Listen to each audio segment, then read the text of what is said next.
omusajja oli eyasse omulenzi adayagala akawala ke yasanze omuvubuka ng'ali mu nnyumba n'omwana we neddeezera erijoka sawa 5 ez'ekiro liri mu nnyumba y'omusajja n'akawala akasoma, bombi basoma student. Amina. Kakati omusajja bafuna ebiyo ekizibu ekyo n'avaako waya yakomyewo n'omukyala we essaawa 5 ez'ekiro ne basanga eddeezi liri n'omuwala we mu nnyumba. N'ataabuuka n'akola atya, n'akwata omulenzi n'amukuba olw'obusugu obujja omukubidde n'afa. Omulenzi yafudde. Kakati omwami n'omukyala n'abaana ne badduka oba baddukiddewa, naye kati onoddukirawa mu nsi eno bannange n'amaka go agalese. Otegere kati ekizibu n'okubanga yakikutte ne sitaani kyawuviiriddemu ki bunya, anaapaaluukirawa gye bataakulabire, era bajja mukwata bamusibe mu kkomera oba amusiba mayisa oba amuteeka kalabba. Problem yagikutte ne sitaani n'agwayo. Haleluya. So buli abakyala bafuba kye babagamba nti bw'osanga omwami nga yeemoolamoola nekaki ne ka house boy mu ddiiro, ebyokubukako waye biveeko, ogamba mugambi haleluya halo. Waliwo ebintu ebitrendinga mu nsi n'otuuka n'ogamba Mukama Katonda lwaki kino, lwaki ensi yaffe eri kutrendinga because of this, naye ng'ate ekyamazima tolina kyosobola kukyusa because ekyo kye kiba kiriwo mu kaseera ako. Ebintu ebimu tubikuze tubiwulira ku TV, tubiwulira bigwa mu mawanga malala ne tulaba bulabi ku TV, naye kati kiri waffe. Ekyokutulugunya abantu, ekyokutemula abantu, ekyabanyazi ababbi mukwano, ekyo kyo tukirina Uganda. Twaloza ku bijambiya ne batulugunya abantu ku bijambiya ne bibeera ebijambiya, ne tusaba Mukama Katonda n'atuyamba bannange ne bikendeera. Abantu abali kutulugunya abantu mu kaseera kana batugumbula abantu, mwe mugenda kuddawa Mukama Katonda? Mugenda mugamba ki? Mugenda mufeesinga mutya?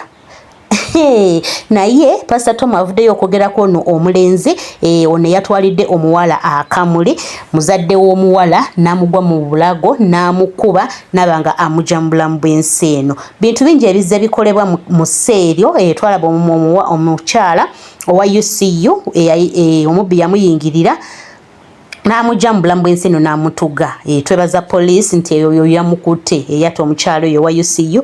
Poliisi yamukutte era etwogerera ali mu mikono gya poliisi.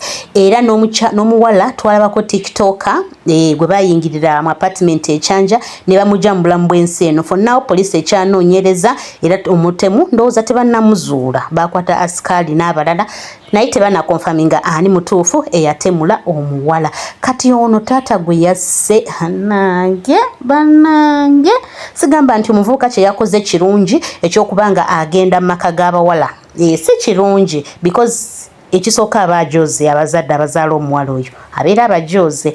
Ekyokubiri nkyevumirira, si kirungi, naye ate ekyokutta kyasusse. Ekyokutta gwe taata kye wakoze kyasusse, ate ng'ebyo byonna busungu. So olunaku olwa yesterday nga mmanyi nti 40 days zaweddeko babadde mu kisiibo ab'Emutundu Christian Fellowship, era Pastor Tom we yaberedde ku kituuti n'ayogera ku nsonga zino ezigenda mu maaso mu ggwanga, oba n'ayogera ku muvubuka ono gwe baggye mu bulamu bw'ensi eno nga bamusanze n'omuwala. Weebaza oyo akumazizzaako okusiiba, uyibuse erinnya lye waggulu, yibuse erinnya lya Mukama Katonda. Saamu Katonda w'ekitiibwa, manya obukulu bwe, manya ekitiibwa kye, manya amaanyi ge. Amaaso gajje ku bintu ebirala olabe Katonda. Omuzadde bw'akuyita otunulira muzadde kyanagamba. Katonda yatuyita ennakwana, g'oba oteekako amaaso go omulabe obukulu bwe n'amaanyi ge n'ekitiibwa kye, omulabe amaanyi ge ng'asobola byonna, ng'ayinza byonna. Mukama osaanidde yesu kristo kita ogulumizibwa buyinza bwintu olina mukama osinzibwe katonda ow'ekitiibwa n'amayibwa na mukama. Lift your name up Jesus. Tuyimusa erinnya lyo ery'omuwendo omungi mukama.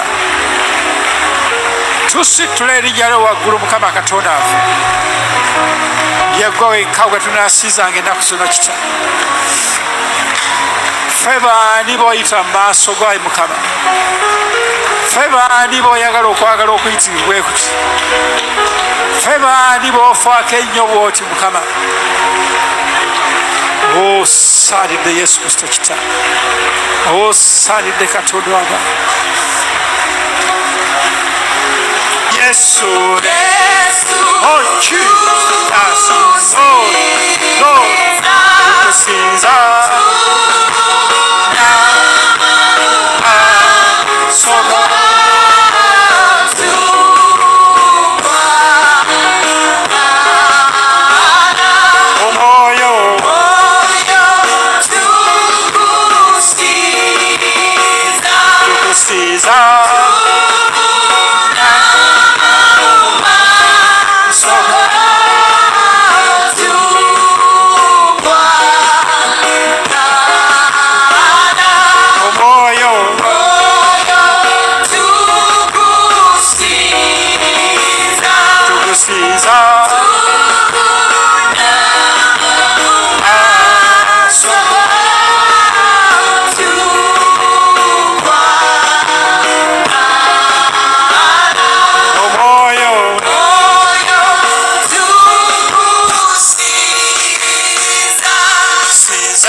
tukwetaaga